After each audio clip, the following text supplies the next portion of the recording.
Hello, beautiful people, and welcome to another video with Unconventional Counseling. If you've been here before, welcome back, come on in. And if this is your first time here, a big welcome to you. I hope you get what you came for and you leave the rest, because it's probably for someone else.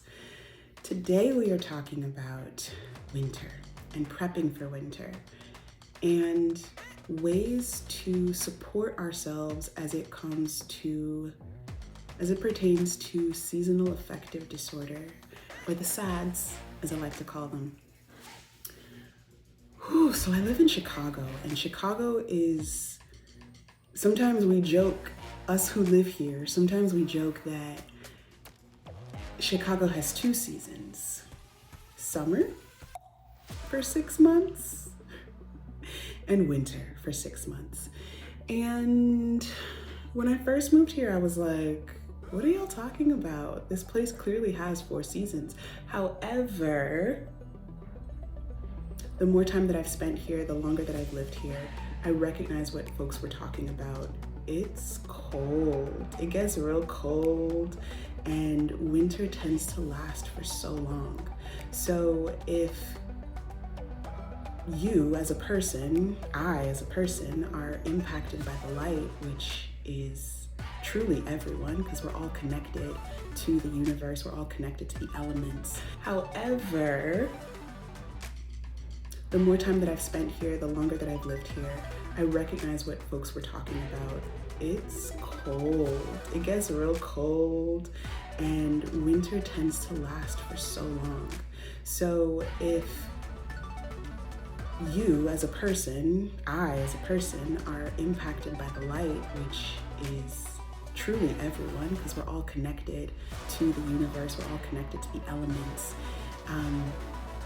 Getting seasonal affective disorder is actually really common, and feeling depressed in the wintertime and in the fall is really, really common. So last wintertime, I was thinking about what things do I need? What things do I need to make winter a little bit easier, a little bit better? So I've been compiling all these different things that really have supported me throughout the year, throughout all year long, but also when it comes to wintertime. So I'm gonna give you 5 things that might help you if you're also experiencing the SADs as you prep for winter too. So number 1, water. Wintertime is incredibly dry. It's an incredibly dry season.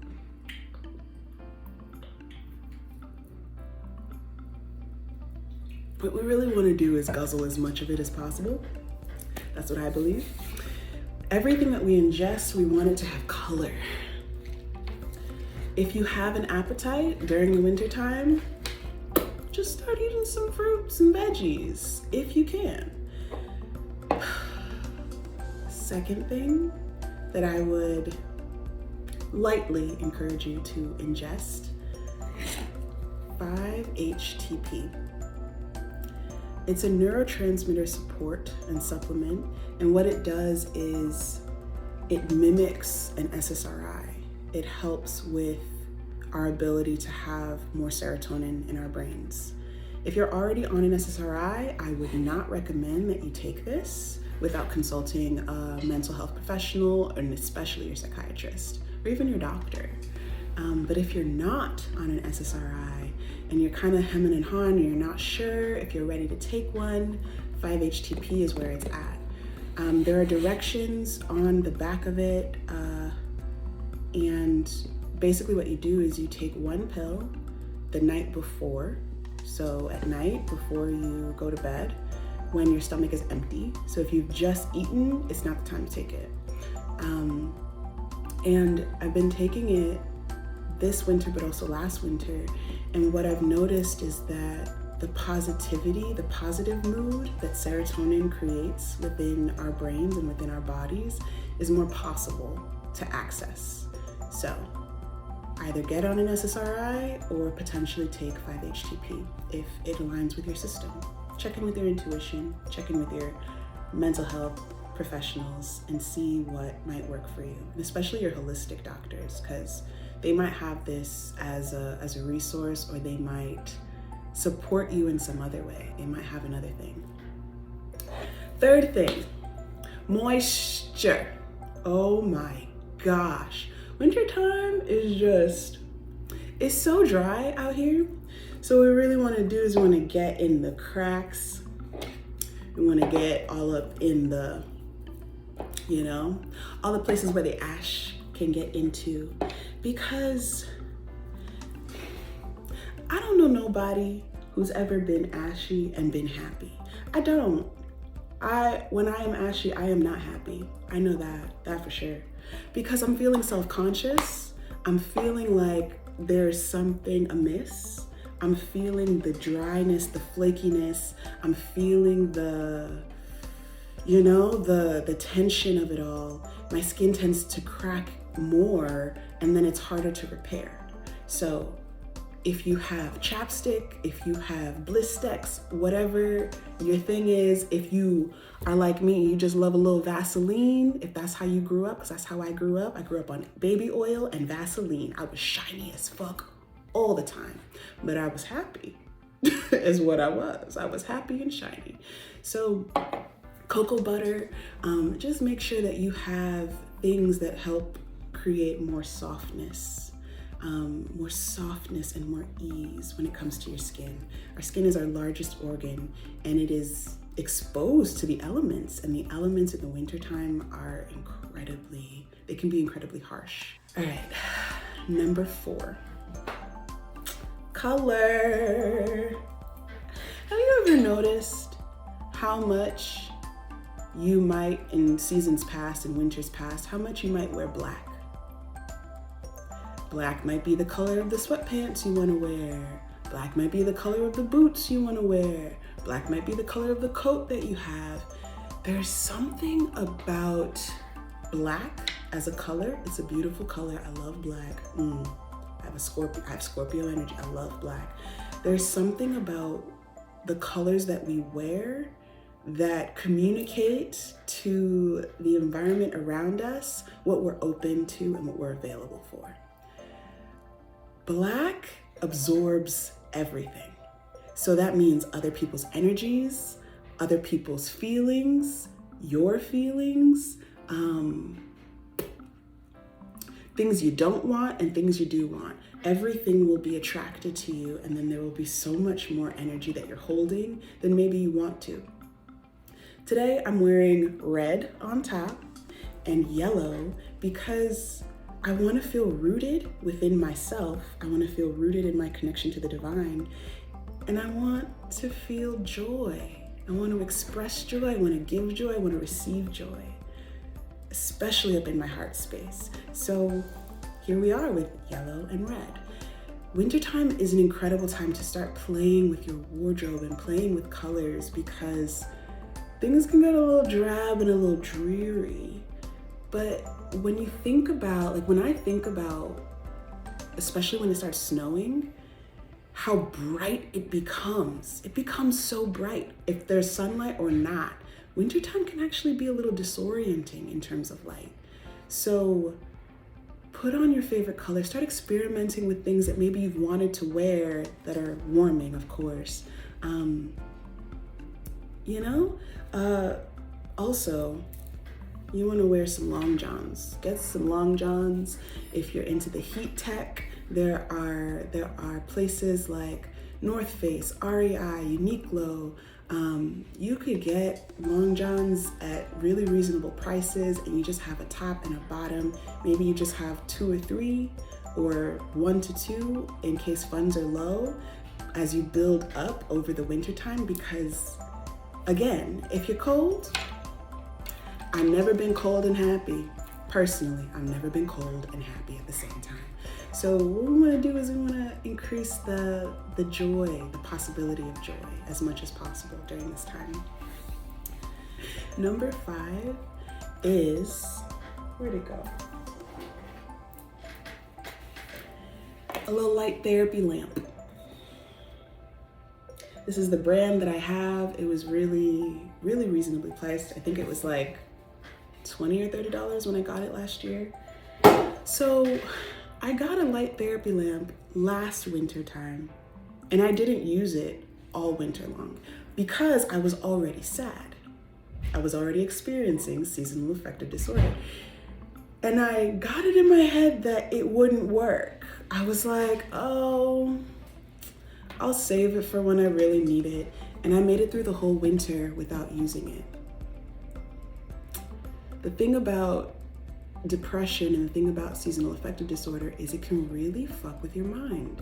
You can start to believe that you don't need support, but you may actually need more than you have ever before or at other seasons of the year. So this was my lesson, and right now I have it on, and I've been putting it on every morning. So as soon as I wake up, whether the sun is up yet or not, I turn it on. I turn it on when I'm doing my morning routines. And I'll sit at my desk and I'll journal and I'll have it on. I'll sit and I'll meditate and I'll have it on.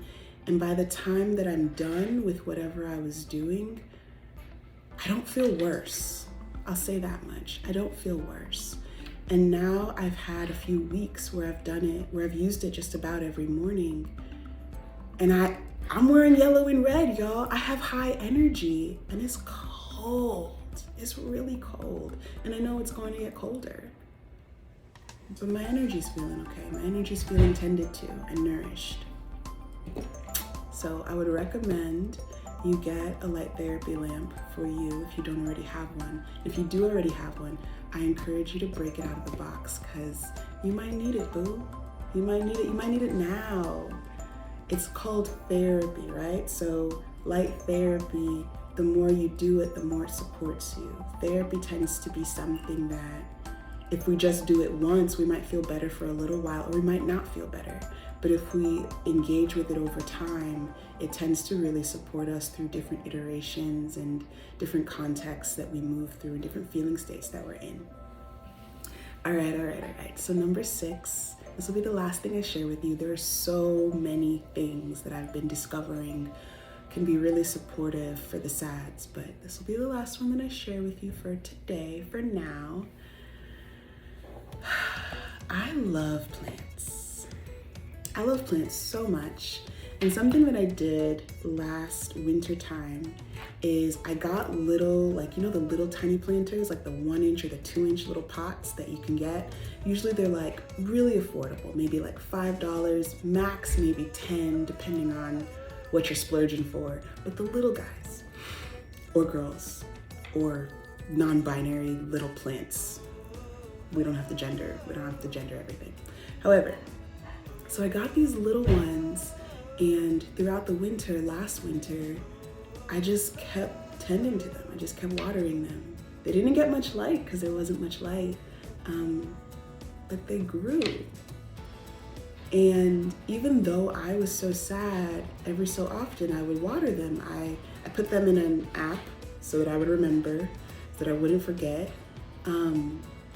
And I actually didn't water them probably for the first month that I had them because, again, I was so sad. However, when I did remember, I had like a little splurge of energy maybe in like February or something, just a little bit. And I was like, right, I have these plants. I love plants. Let me go start watering them. And I put them in my app and I put them on a routine, and the app would remind me when they needed water. And I just kept watering them every week, every 2 weeks, whenever they needed water. And by the end of winter, by the time spring rolled around, they were big enough for me to replant and repot. And there was something so tender and exciting and mystifying to me about that things can still grow in winter. I can still grow and heal in winter, as can you. So this is my hobby. If you love planting too, I definitely recommend you get some of these little ones and just water them. Water them when they need water. Put them in an app if you need a reminder. Because before long, you're gonna have some growth. So here is a daffodil that I planted, a daffodil bulb that I planted. I bought a daffodil plant itself, and then within like 2 weeks, it was dying and I didn't know what to do to save it. And I was just like, oh no. Daffodils are so resilient and they're connected to positivity. And I got them, I think, last winter. But I've been learning that you don't just gotta throw things out, because sometimes they can be recycled, reconnected to, that they can still be loved and they can still be nourished. So I repotted the bulbs, and I repotted them in the springtime. So this has been months now. It's now November. And so there is a bulb in here. These are some just plants that I think they're called helpers. I don't know what they're actually called, but on the app that I'm on, they call them helpers. They just help whatever you have planted. So I'm just gonna leave them there, but that's not what I planted. What I planted is right in there. Can you see? Can you see that little growth, that little green? It's really exciting to me. I'm still gonna leave it covered because it's a little baby and it's not on its way out into the world just yet. So I'm gonna let it do its thing and push through the dirt on its own, because I believe that it can, and I believe that it knows how. But over here, this is also a daffodil bulb that I planted at the same time. And this one is already sprouting and sprouting and sprouting and growing. And there's also another one back here. So I love gardening. I love plants. I love what it feels like my plants get to teach me. And just the understanding that things can grow even when it feels like everything is dead is so inspiring to me.